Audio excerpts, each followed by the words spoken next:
1891년 7월 22일 충청남도 예산에서 한 여자아이가 태어났습니다. 그녀의 이름은 임숙재라고 지어졌어요. 그녀가 17살 되던 해에 시집을 갔답니다. 1800년도니까 뭐 그런 일이 있을 수 있었겠죠. 17살에 시집을 가서 두 해를 지독한 시집살이를 하다가 두 해가 지나자마자 남편이 죽었습니다. 그러니까 19살에 이제 홀로 된 거죠. 이 글을 아는 사람들은 기구한 운명을 가지고 태어났다고 이제 혀를 차면서 안타까워했고, 또 꽃이 피다가 졌다, 그렇게 그를 바라보면서 이야기를 했습니다. 19살에 홀로 돼서 어느 날 거울을 보면서 자기의 모습을 이렇게 물끄러미 바라보다가 자신의 운명이 왜 이렇게 기구한지 견딜 수가 없어서 가위를 가져다가 자기의 긴 머리를 그냥 싹둑 자르고 무작정 서울로 올라왔습니다. 주변에서 이야기하는 소리도, 동정하는 소리도, 혀를 찔끔 차는 소리도 더 이상 듣고 싶지 않아서 그냥 무작정 서울로 올라왔습니다. 그리고는 서울의 그 당시에 부잣집으로 보이는 어느 집으로, 가정부로 들어가게 되었습니다. 그곳에서 열심히 일하고 성실하게 살다 보니까 주인집 어른으로부터 인정을 받게 되었습니다. 그러자 그 임숙재, 이제 막 20살 갓 된 이제 그분이 이제 주인집 어른에게 두 가지를 부탁을 했습니다. 내가 너를 위해서 뭘 해주랴 이렇게 물으니까, 하나는 주일이면 교회에 가서 예배를 드릴 수 있도록 해주세요. 그게 이제 첫 번째 부탁이었고, 다른 하나는 밤에 시간이 나는 대로 공부를 할 수 있도록 배려해 주시면 좋겠습니다. 이런 부탁을 했습니다. 주인집 어른은 젊은 나이에 홀로 되었음에도 열심히 최선을 다해서 살아가는 그녀를 보면서 기꺼이 부탁을 들어주기로 했습니다. 그녀는 평일 밤에는 이제 학교에 가서 야간에 공부를 하기 시작했고요. 주일이면 빠짐없이 하나님의 교회에 가서 예배 드리는 삶을 살기 시작했습니다. 성실하게 그렇게 지내다가 공부도 하고 믿음 생활을 잘하다 보니까 알아보지 않겠어요? 학교에서 그녀를 장학생으로 선발해서 그 당시 일본으로 유학을 보내주었습니다. 일본 도쿄 여자 고등사범학교에서 공부를 마치고 1921년에 우리나라로 돌아와 귀국을 한 이후에 1939년부터 그 당시 숙명여자전문학교 교수가 돼서 학생을 가르치기 시작했습니다. 광복 후에 1955년 숙명여자전문학교가 종합대학 인가를 받아서 숙명여자대학이 되었을 때 이 임숙재라는 분이 그 대학의 초대 총장이 되었습니다. 임숙재 총장은 감리교인이었습니다. 우리와 같이 감리교인이어서 그 당시 조선감리교회 부인연합회 회장, 지금으로 생각하면 이런 것 같아요. 우리 감리교회 지금도 있는 전국여성교연합회 회장쯤 되겠죠. 전국여성교연합회 회장쯤 돼서 여성 성도들을 이제 섬기는 사명을 감당하셨던 분이셨습니다. 임숙재 총장은 자신이 선택할 수 없는 운명의 상황 속에서도 굴하지 않고 믿음을 가지고 하나님을 의지하면서 자신에게 주어진 삶을 성실하게 살아셨던 분이셨습니다. 어떠한 환경에도 흔들리지 않았습니다. 사실 임숙재 총장의 그 젊은 날의 삶은 너무도 힘들고 어려웠기 때문에 꿈을 꾸거나 비전을 갖거나 삶의 목표를 세울 수 없는 삶이었습니다. 그냥 소박하게 하나님께 예배하는 삶을 살았으면 좋겠다 하는 것이 그분의 첫 번째 바람이었고, 공부할 수 있었으면 좋겠다 하는 것이 그분의 이제 간절한 바람이었던 것이었죠. 그리고 이제 주어진 삶에서 최선을 다했습니다. 그러다 보니까 임숙재 총장에게 외국에 나가서 공부할 수 있는 기회도 주어지게 되었고, 결국 숙명여자대학교의 초대 총장으로 오르는 그런 인생에 있어서 참 영광스러운 이 일을 누리게 된 것이지요. 뿐만 아니라 그 당시 이제 구한말이니까 단지 여성으로 태어났다는 이유 때문에 인격적인 삶을 살 수 없었던 그 당시 시대적 어떠한 그 환경 속에서 어렵게 살고 있는 조선의 여성들, 우리나라의 우리 할머니쯤 되시는 분들 되겠죠. 그분들을 신앙으로 섬기고 전도하고 믿음으로 세워주고 그들을 돕는 참 귀한 사명을 감당하셨던 분이 바로 임숙재 총장이었습니다. 길지 않은 그분의 전기를 제가 읽으면서 문득 제 마음에 요새 일반적으로 사회에서 이야기하는 것처럼 젊은이들에게 꿈을 가져라 뭐 이런 말 있잖아요. 또 저도 가끔 우리 교회 청년들이나 또 성도님들에게 말씀드리는 것처럼 비전을 품어라 이렇게 도전하는 것과는 좀 그분의 삶이 많이 차이가 있구나 하는 것을 발견하게 됐습니다. 임숙재 총장은 그저 자신에게 주어진 삶에서 신앙을 가지고 열심히 살았을 뿐이었습니다. 그러다 보니까 어느덧 꿈을 갖게 되었고 그렇게 꿈을 가지고 또 열심히 성실하게 지내다 보니까 비전을 성취해 나가는 여성이 되었기 때문이지요.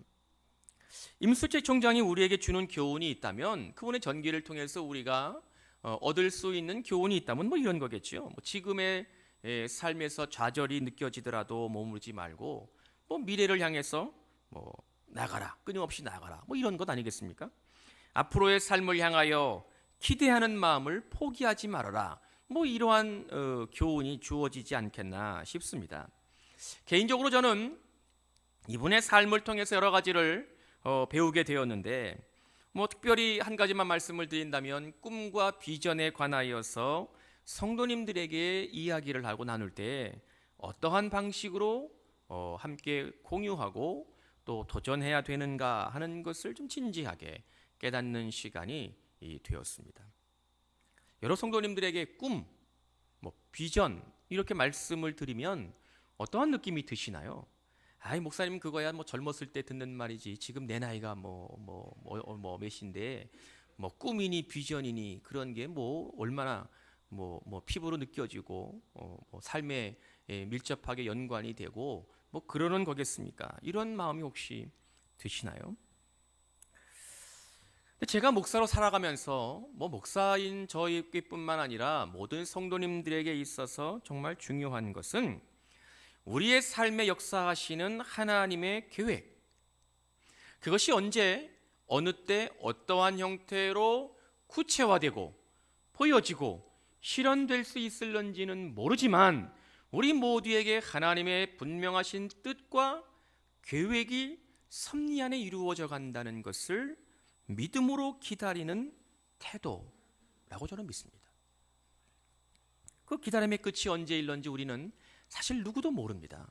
내일일 수도 있고 1년 뒤에 그런 것이 주어질 수도 있고 아니면 훨씬 더 오랜 시간이 흐른 뒤에서야 하나님께서 나에게 원하시는 것이 무엇인지 깨닫고 그것을 통해서 기쁨을 누리고 하나님께 감사와 영광을 돌리게 될런지 그건 사실 누구도 모릅니다. 그러나 만약 우리들에게 여러분들에게 있어서 하나님의 역사를 기다리는 믿음의 삶이 희미해진다면 하나님께서 우리 한 사람 한 사람에게 가지고 계시는 그분의 목적이 하나님의 뜻이 우리에게 있다는 것을 우리가 의심하면서 그것이 점점 우리의 삶에서 희미해지기 시작한다면 그것이야말로 죽음에 이르는 영적인 병이지 않겠나 그런 도전이 제 마음속에 들었습니다. 여러분들 어떠신가요?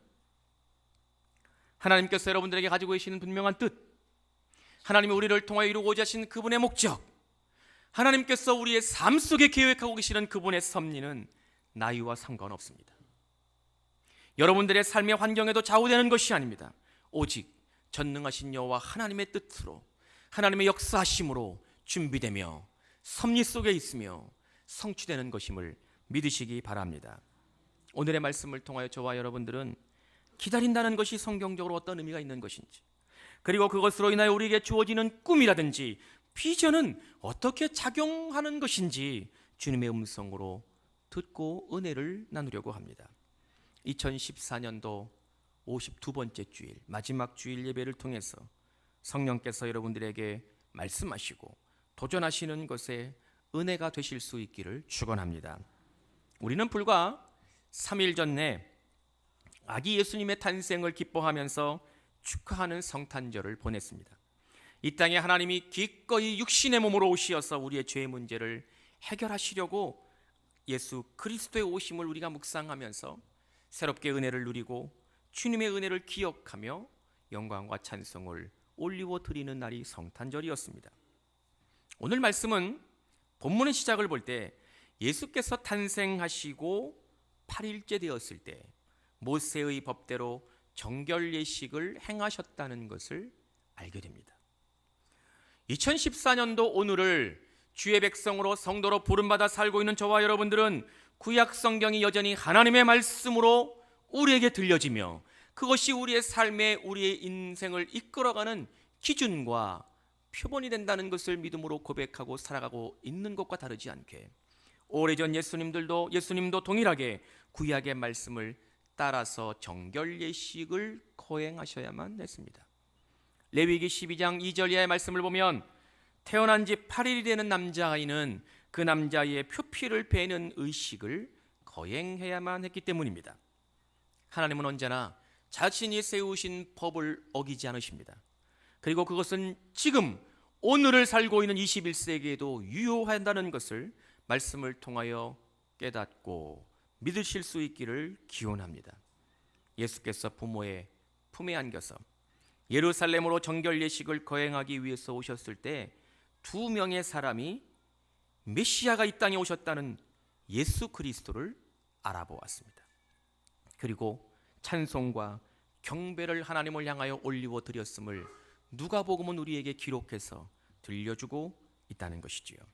이 두 사람은 자신의 삶의 자리에서 하나님의 약속을 아주 오랜 시간 동안 의심하지 않고 끝까지 기다린 사람들이었습니다.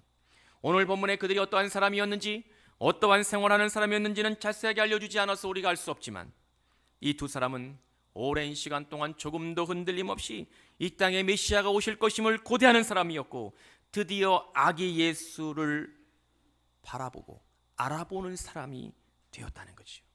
누구도 알지 못했던 겨우 태어난 지 8일밖에 되지 않는 갓난아기를 보면서 이분이 메시아이라는 것을 알아차린 사람들이었다는 것이지요. 그것을 통해서 이 사람들은 기쁨을 누렸고 그것을 통하여 하나님의 사명을 감당하는 주의 일꾼이 되었다는 겁니다. 말씀을 준비하면서 제 마음속에 이러한 질문이 들었습니다. 성령이 함께 하시는 사람의 삶이란 어떠한 것일까? 성령이 충만한 사람이 누군가가 있다면, 성령이 역사하시는 온전한 삶을 살아가는 성도가 있다면 그분은 어떠한 삶을 살고 어떻게 우리에게 눈으로 비추고 보여지는 것일까? 곰곰이 생각해 보니까 이런 생각이 물론 들었습니다. 한 분 성령께서 우리의 삶에 오시어서 여러분들의 인생에 가시어서 여러분들의 삶을 주도하시고 이끌어 가시면 여러 가지 형태로 보여지고 나타나고 사명을 감당하는 모습이 보여질 겁니다. 마치 성령이 한 분이 아니라 여러 분이신 것처럼 착각될 만하기도 할런지도 모릅니다. 그런데 분명한 것은 성령이 충만한 삶, 성령이 함께 하시는 믿음의 삶, 성령이 주도하시는 인생을 사는 사람은 누가 보아도 저 사람에게는 하나님의 영이 가득하고 충만하구나 하는 것을 알아차릴 수 있다는 것만큼은 확실하고 분명하다는 것이지요. 이런 것이겠죠. 아마도 그 사람의 얼굴은 언제나 환하게 빛나게 되기 때문입니다. 그분의 얼굴은 언제나 인자한 웃음으로 흘러넘치기 때문입니다. 그 성도의 입에서 나오는 말은 예외 없이 감사가 넘치는 말일 것이고 언제나 긍정적이고 소망이 담겨져 있는 그러한 말을 늘 할 것이기 때문입니다. 성령께서 어떻게 그 사람을 인도하고 주도하시든 이것만큼은 성령이 충만한 사람이 보여질 수 있는 의심할 수 없는 분명한 나타남의 모습이라고 저는 믿습니다. 오늘 본문이 이러한 한 사람을 소개하고 있습니다. 그 사람의 이름을 시므온이라고 말합니다. 시므온 어떠한 사람이었는지 잘 모릅니다. 그런데 분명한 건 성령이 그와 함께하는 사람이었습니다. 성령께서 그의 삶을 이끄셔서 의롭고 경건하게 하시는 사람이었습니다. 성령께서 시므온의 삶 위에 계셨다고 본문은 우리에게 증거하고 있습니다. 그렇기 때문에 시므온은 아기 예수가 예루살렘으로 정결 예식을 거행하기 위해서 나오는 것을 보고 그 갓난아기가 메시아임을, 그리스도이심을 알아차렸습니다. 30절에 33절의 말씀을 32절의 말씀을 읽어보면 내 눈이 주의 구원을 보았사오니 이는 만민 앞에 예비한 것이요 이방을 비추는 빛이요 주의 백성 이스라엘의 영광이니이다. 하나님께 찬송하는 사람이 되었습니다. 할렐루야. 얼마나 놀라운 일입니까? 성령이 충만한 사람은, 성령으로 주도되는 삶을 사는 사람은, 성령이 가득한 삶을 살아가는 사람은 성령이 함께하지 않는 사람이 볼 수 없는 것을 봅니다. 성령이 함께하시는 사람은 남들이 보지 못하는 것을 보게 되어 있습니다. 심지어 오늘의 말씀의 전후 맥락을 살펴보건대 추측해보면 예수님의 육신의 부모님들조차도 자신의 가정에 태어난 그분이 메시아, 하나님의 아들이심을 확신하지 못하고 있었는데, 시므온은 좀 전에 말씀을 드렸듯이 태어난 지 8일밖에 되지 않은 갓난아기를 보고 그분이 메시아임을, 그분이 이 땅의 구원을 위하여 오시는 그리스도이심을 알아차렸다는 겁니다. 성령이 함께 하시는 사람은 남들이 보지 못하는 것을 보게 되어 있습니다. 믿으십니까? 저는 말씀을 묵상하면서 다시 한번 저의 삶의 믿음으로 결단하게 됐습니다. 성령으로 충만한 삶을 살아야 되겠구나. 성령이 내 삶 위에 늘 함께 하시고 내 머리 위에 늘 성령이 내리시기를 몸부림치며 간구해야 되겠구나. 그러한 믿음의 결단을 다시 한번 하게 되었습니다. 목사인 제가 성령으로 충만하지 못하다면 어떻게 하나님의 교회를 온전하게 섬길 수 있을까? 얼마나 큰 도전이 되었는지 모릅니다. 만약 제 안에 불평과 고민으로 가득해서 얼굴이 늘 어둡다면, 사실 여러분들이 오해하시면 안 되는데요, 피부가 까매서 어두운 것처럼 보이는 거지 원래 제가 그런 사람은 아니에요. 응? 여러분들이 오해하시면 안 돼요. 오해하시면 안 돼요. 제가 원래 좀 피부가 까마니까 담임 목사가 좀 이렇게 어둡다 이렇게 생각하시는 거지 피부색 때문이에요. 그건 피부가 하얗신 분들은 참 제가 얼마나 부러운지 모르겠어요. 어쨌든 오해하지 마시기 바랍니다. 담임 목사 입에서 늘 부정적인 말만 제가 내뱉는다면, 담임 목사의 삶의 태조가 성도들을 불편하게 만든다면 그것이 어떻게 성령이 인도하시는 목사의 삶이고, 그것이 어떻게 성령이 주도하시는 것에 순종하고 살아가는 목사의 모습일 수 있겠습니까? 얼마나 마음이 섬뜩하든지 다시 한번 하나님께 엎드리고 기도해야 되겠구나. 성령이 충만한 삶을 살게 하시옵소서. 성령 하나님, 저에게 하나님의 영을 내리워 주옵소서. 내가 몸부림치며 기도해야 되겠구나. 저에게 큰 도전이 되었습니다. 우리 사랑하는 성광의 성도님들, 여러분들은 성령으로 충만한 삶을 살고 계십니까? 그래서 시므온처럼 남들이 보지 못하는 것을 하나님 여러분들을 보게 하시는 그런 신비로운 일들을 경험하고 계십니까? 남들이 듣지 못하는 것을 여러분들 듣고 계십니까? 그래서 여러분들의 삶이 신령한 것을 말하며 신령한 은혜를 나누는 것을 통해서 우리 교회 공동체 안에 하나님의 영으로 가득한 사람으로 선한 영향력을 나타내는 그러한 아름다운 믿음의 모습을 유지하고 계십니까? 성령께서 함께 하시는 성도는 그의 삶의 정황에서 분명 하나님을 보게 되어 있습니다. 주께서 일하시는 그분의 목적을 깨닫게 되어 있습니다. 주님의 비전을 확인하는 놀라운 은혜를 경험하시는 사람이 되는 것임을 믿으시기 바랍니다. 여러분들 한 분 한 분 머리 위에, 여러분들의 삶 속에 하나님의 영이, 성령이 내리시고 충만하실 수 있기를 간절히 축원합니다. 오늘 본문을 통해서 주께서 들려주고 계시는 또 다른 도전은 기도하는 성도에 관한 것입니다. 이 사람은 시므온에 비해서 좀 여러 가지 정보들이 오늘 본문에 알려져 있습니다. 그녀의 이름은 안나라고 이야기되고 있고, 아셀 지파에 속해 있는 베뉴의 딸이라고 성경은 우리에게 들려주고 있기 때문입니다. 또한 이 안나는 나이가 몹시 많았습니다. 기록을 보니까 84살이 됐습니다. 84살이 된 거죠. 84년을 사신 분입니다. 뿐만 아니라 젊었을 때 결혼해서 7년 동안 남편과 함께 살다가 7년이 지난 뒤에 이 남편이 죽어서 오랜 시간을 홀로 된 채 살았던 여인이 바로 이 안나라는 분이셨습니다.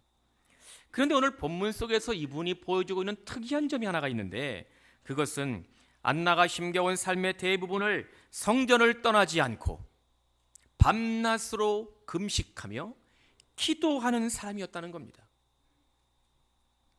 제가 알고 있는 한 교회가 있습니다. 우리 감리교회에 있는 아주 건강한 교회로 알려져 있는 좋은 교회이지요. 대형 교회에 속하고요. 참 부러운 교회 중에 한 교회입니다. 근데 그 교회가 가지고 있는 좀 독특하고 좀 평범하지 않고 좀 특별한 점이 그 교회에 하나 있습니다. 그 교회가 좀 전에 말씀을 드렸던 것처럼 거의 대형 교회가 된 크게 성장한 교회인데, 그 교회를 다니는 모든 성도들이 이야기하기를 우리 교회, 그 교회의 부흥을 가능케 한 요인이 하나 있다고 다 얘기를 한다는 거예요. 그것은 그 교회의 담임 목사님의 훌륭한 설교 때문만도 아니고, 그 교회 담임 목사님의 훌륭한 리더십이나 아름다운 섬김 때문만도 아니고, 그 교회가 뛰어난 프로그램을 운영하고 있기 때문만도 아니라는 거죠. 그럼 그 교회가 성장하고 부흥할 수 있었던 그 원인, 그 동력, 그것이 무엇이었느냐? 바로 그것은 그 교회가 세워져서 지금껏까지 그 본당, 교회가 작을 때나 성장할 때나 지금까지 그 예배실을 떠나지 않고 기도하고 계시는 기도자들이 계시기 때문이라는 겁니다. 그들 중에는 대부분 이제 여성 권사님들, 지금은 이제 나이가 다 많으셔서 80 이상 다 되셨다고 그러는데요. 그 교회 이제 수석부 목사님이 저랑 함께 생활을 했던, 영국에서 생활했던 분이라서 잘 압니다. 이제 80 막 이렇게 넘으신 분들이 되셨다는 거죠. 예전에는 훨씬 더 젊으셨겠지요.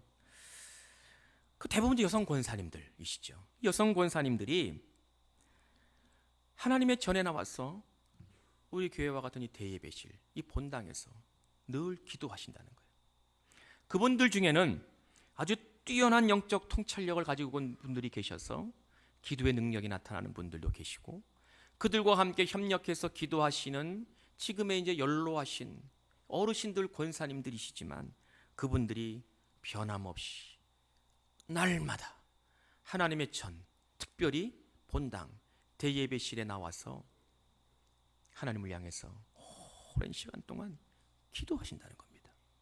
그 교회 담임 목사님을 위해서, 그 교회 사역자들을 위해서, 그 교회 성도님들을 위해서 자리를 떠나지 않고 늘 기도하는 분들이 계시다는 거죠. 제가 그 교회를 가가지고 이제 그 교회를 이제 살펴볼 기회가 있어서 그 이상철 목사님이 저를 안내해 주셨는데, 대예배실을 문을 열고 들어가기 전에 저한테 조용히 하라는 거예요. 떠들면 안 된다는 거예요. 본당에 들어가면. 딱 들어갔는데 말이죠, 예배실이 굉장히 넓어요. 거긴요, 대형 교회니까 확 넓은데 월요일이었습니다. 곳곳에 나이 드신 권사님들이 그 대예배실 안에 곳곳에 다 이렇게 계세요. 그리고 이런 의자죠. 이런 의자에 올라가셔가지고 앉아서 계시는 분들도 계시고, 올라가셔가지고 기도를 하고 계시는 거예요. 기도를. 여기저기서 방언 소리, 여기저기서 흐느끼는 소리, 여기저기서 간절하게 하나님을 향하여 부르짖어 기도하고 있는 그 소리가 딱 들리는 순간, 그 넓은 예배실 안에 하나님의 영이 가득 찬다는 느낌, 도저히 우리가 가지고 있는 힘으로 거부할 수 없는 영적인 엄청난 힘이 그 예배실을 꽉 채우고 있다는 느낌이 소름이 돋는 것처럼 느껴졌던 경험이 저에게 있습니다. 그 기도 소리가 말이죠, 얼마나 충격적이었는지 몰라요. 막 부르짖지도 않아요. 중얼중얼 하는 소리지만 방언의 소리가, 간절함이 담겨있는 그분들의 목소리, 그 어르신들의 그 애타는 그 기도 소리가 그 넓은 예배실에 가득 차는데, 그 여러분들 경험해보지 않고서는 설명이 안 되는 겁니다. 얼마나 그 교회가 부럽던지, 그리고 교회가 나가야 되는 새로운 방향은 바로 이것이 아니겠는가, 그런 도전이 저에게 있었습니다. 안나는 오랜 시간 동안 힘겨운 삶을 살았던 믿음의 여인이었지만 이제는 하나님의 나라에 부름받아 하나님의 품으로 갈 날이 얼마 남지 않은 사람이었습니다. 그런데 안나는 자신의 삶을 굴곡지게 만들었던 환경을 탓하지 않고 하나님의 전을 떠나지 않고 80이 넘은 나이였지만 금식하며 하나님께 기도하는 위대한 기도자의 삶을 살았다는 겁니다. 하나님은 안나에게 남들이 보지 못하는 것을 보게 하셨습니다. 다른 사람들이 듣지 못하는 것을 듣게 하셨습니다. 그래서 한나는 오늘 38절의 말씀을 현대어 성경으로 읽어보면 예루살렘의 구원을 바라는 사람에게 메시아의 오심을 들려주는 주의 백 사람이 되었습니다. 할렐루야, 할렐루야. 평생을 기도하며 하나님의 도우심과 은혜를 기다리며 살았던 한나는 하나님께서 이 땅을 향하여 가지고 계신 하나님의 뜻이 무엇인지 영적으로 분별할 수 있는 능력을 그에게 부어주셨습니다. 하나님이 이 세상을 향하여 가지고 계시는 하나님의 비전이 무엇인지 정확하게 깨닫게 하셨습니다. 그리고 세상 사람들을 향하여, 예루살렘 사람들이 힘겨운 삶을 살아가며 구원을 바라는 그들을 향하여 이 세상에 구원자 메시아가 오셨다는 것을 선언하며 알리고 선포하는 놀라운 사명을 감당하는 주의 사람이 되었습니다. 주께서 오셨다고, 메시아가 오셨습니다. 이제 8일밖에 안 된 갓난아기 예수님을 바라보면서 이 땅에 메시아가 오셨습니다. 이 땅에 구원자가 오셨습니다. 그렇게 소망의 소식을 외치고 증거하는 사람이 되었습니다. 기도하는 자의 삶이란 소망을 기다리는 믿음의 자리입니다. 기도하는 자의 삶이란 소망을 기다리는 믿음의 자리라는 것을 깨닫는 은혜가 있기를 축원합니다. 오늘의 말씀은 저와 여러분들에게 기도하는 자들이 누릴 수 있는 유일한 특권이 무엇이냐, 기도하는 자들이 맛볼 수 있는 놀라운 축복이 무엇이냐, 그것은 바로 기도하는 자에게 하나님은 진정한 기쁨을 주신다는 겁니다. 기도하지 않고서는 우리가 하나님의 기쁨을 누릴 수 없다는 것이 너무도 분명하다는 거죠. 기도하지 않으면서 우리가 하나님으로부터 내리는 은혜를 온전하게 누릴 수 없다는 것을 정확하게 짚어주고 있습니다. 우리가 기도의 삶을 결단할 때, 기도가 우리의 삶의 전부임을 믿음으로 결단할 때, 저와 여러분들은 하늘의 신령한 것을 보게 되는 것임을 믿으시기 바랍니다. 하나님의 음성을 들을 수 있는 것임을 믿으시기 바랍니다. 그래서 우리가 선한 영향력을 이 땅에 나타나며 하나님의 살아계심을 이 땅에 선포하며 하나님의 능력을 통하여 이 세상에 주의 목적을 보며 비전을 이루어갈 수 있는 것임을 깨닫는 은혜가 있기를 축원합니다. 여러분들을 통하여 우리 교회가 더욱더 새로워지는 기적과 같은 일들이 일어나는 것임을 우리 모두가 믿음으로 고백하실 수 있기를 축원합니다. 기도하는 성도들 되시기를 기원합니다. 기도하는 성광의 성도들 되시기를 축원합니다. 기도로 하나님의 일하심을 기다리는 모든 우리 성도들이 되셔야 될 줄로 믿으시기 바랍니다. 여러분들은 무엇을 기다리며 사십니까? 여러분들의 삶에 어떠한 일들이 일어나기를 고대하며 살고 계십니까? 여러분들이 바라고 원하는 것이 여러분들이 원하는 때에, 여러분들이 원하는 방법으로 주어지거나 얻어지거나 나타나지 않을런지 모릅니다. 확실하지 않아요. 그런데 분명한 것은 만약 여러분들이 성령으로 충만함을 온전하게 누린다면, 여러분들이 기도로 목숨과 같이 하나님께 나와 기도하기로 결단하고 기도하는 삶을 사신다면 하나님은 여러분들을 통하여 일하신다는 것임은 분명한 것을 믿으시기 바랍니다. 하나님은 여러분들을 통하여 위대한 하나님의 뜻을 이루어 가심을 믿으시기 바랍니다. 여러분들의 삶을 통하여 이 땅에 하나님의 역사를 이루어 가시는 것임을 믿는 은혜가 있기를 축원합니다. 성령은 우리 모두에게 기다릴 수 있는 능력을 주십니다. 성령이 우리와 함께 하시면 우리 모두에게 기다릴 만한 힘을 우리에게 허락하십니다. 기도는 여러분들에게 하나님의 뜻을 인내하며 살아갈 수 있도록 넘치는 권능을 주신다는 것을 믿으시기 바랍니다. 믿으시면 다 같이 아멘 하십시다. 아멘 하십시다. 우리 사랑하는 성광의 성도님들, 하나님을 바라보시면서 그분의 능력과 은혜를 기다리실 수 있기를 축원합니다. 다른 길은 없습니다. 다른 길은 없습니다. 이것만이 여러분이 이 세상에서 하나님의 자녀로 온전하게 살아갈 수 있는 유일한 삶의 모습이고, 하나님께서 우리들 한 사람 한 사람에게 원하시는 하나님의 뜻입니다. 성령으로 충만하시기를 축원합니다. 기도의 능력으로 다시 일어나셔서 하나님을 영원롭게 하고 이 땅에 선한 영향력을 나타내시는 우리의 성광의 모든 성도들 되시기를 주님의 이름으로 축원합니다. 축원합니다. 기도하겠습니다. 전능하신 하나님, 오늘 우리에게 듣게 하신 주님의 말씀이 하나님의 능력이 되어서 이 세상을 살아가며 성령으로 충만한 성도들 되게 하여 주옵소서. 기도로 믿음으로 결단하게 하셔서 기도의 능력을 나타내는 성광의 성도들 되게 하여 주옵소서. 예수님의 이름으로 기도하옵나이다. 아멘.